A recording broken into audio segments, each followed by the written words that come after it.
एक बार की बात है, एक बहुत बड़ा नेता एक साधु के छोटे से आश्रम में गया, क्योंकि उसने बहुत सुना था उस साधु के बारे में और उसके मन में आया कि मैं एक बार जाकर के देखता हूं कि लोग इतनी तारीफ क्यों करते हैं उसकी।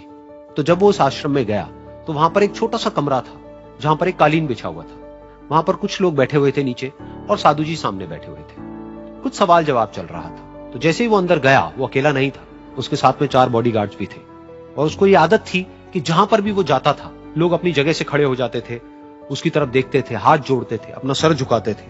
लेकिन यहां पर ऐसा कुछ भी नहीं हुआ। साधु ने उसकी तरफ देखा तक नहीं, क्योंकि वो साधु किसी के सवाल का जवाब दे रहे थे। लेकिन नेता को इस बात पे गुस्सा आ गया। नेता को लगा कि ये मेरी बेइज्जती है।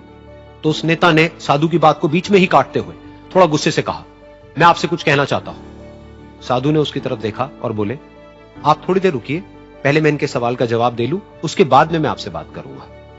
तब तक अगर आप चाहें तो आप बैठ सकते हैं। बस साधु का इतना कहने की देर थी। नेता का चेहरा गुस्से से लाल हो गया और फिर उसने अपना सारा गुस्सा उस साधु के ऊपर निकाल दिया। अभी तक वो नेता बहुत ही तमीज से बात कर रहा था, यानी कि आप कह करके बात कर रहा था। अब वो तू तड़ाक पे उतर आया। नेता ने उस साधु को कहा, तुझे पता भी है मैं कौन हूं और तू किससे बात कर रहा है? साधु ने उसकी तरफ देखा और कहा, मुझे इससे कोई फर्क नहीं पड़ता कि आप कौन हैं, लेकिन आप जो कोई भी हैं, अगर आप चाहते हैं कि मैं आपके सवाल का जवाब दूं या आपसे बात करूं तो आपको कुछ देर रुकना होगा। और साधु के ये कहते ही नेता गुस्से से पागल हो गया और वहीं सबके सामने चीखने चिल्लाने लग गया, अब मैं तुझे तेरी असली औकात दिखाऊंगा। तूने मुझसे पंगा लेकर के ठीक नहीं किया है। तुझे पता भी है मैं तेरे बारे में क्या सोचता हूं। साधु ने फिर से उसकी तरफ देखा और बड़े ही प्रेम से कहा कि मुझे इससे कोई फर्क नहीं पड़ता है कि आप मेरे बारे में क्या सोचते हैं। आप जो चाहे वो मेरे बारे में सोच सकते हैं। फिर उस नेता ने बोला कि तू चाहे सुनना चाहता है या नहीं, लेकिन मैं तुझे बताऊंगा यही सबके सामने कि मैं तेरे बारे में क्या सोचता हूं। तू एक बहुत ही घटिया इंसान है।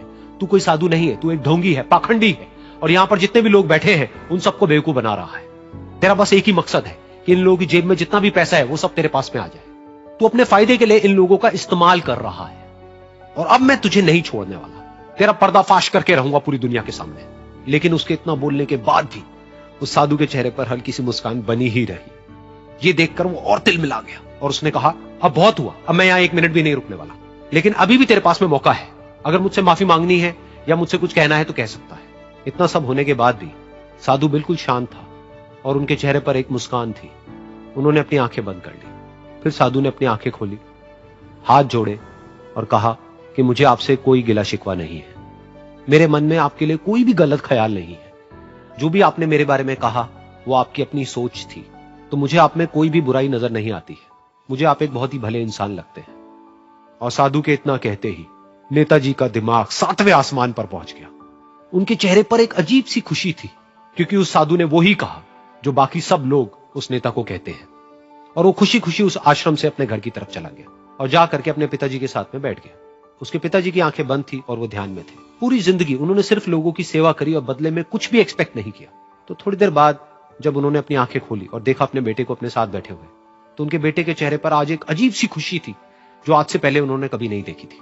फिर उसने एक एक करके सब कुछ बताया कि आज क्या हुआ, किस तरह से वो आश्रम गया, वहां पर क्या हुआ, उसने क्या कहा, उन्होंने क्या कहा। तो जब इसके पिताजी ने पूरी बात सुनी तो थोड़ा सा मुस्कुराए और अपने बेटे को देख करके बोले कि उन्होंने तुम्हारी तारीफ नहीं करी है, क्योंकि उन्होंने वो नहीं कहा कि जो तुम हो, उन्होंने वो कहा कि जो वो खुद है। और तुमने जो भी कुछ उनको कहा वो नहीं कहा कि जो वो है, बल्कि तुमने वो कहा जो तुम खुद हो। यही बात वेदों में भी कही गई है, यथा दृष्टि तथा सृष्टि। ये दुनिया तुम्हें वैसी नहीं दिखती है जैसी कि ये दुनिया है। ये दुनिया तुम्हें वैसी दिखती है जैसे तुम खुद हो। जिसकी नजर जैसी है उसके लिए ये दुनिया वैसी ही है।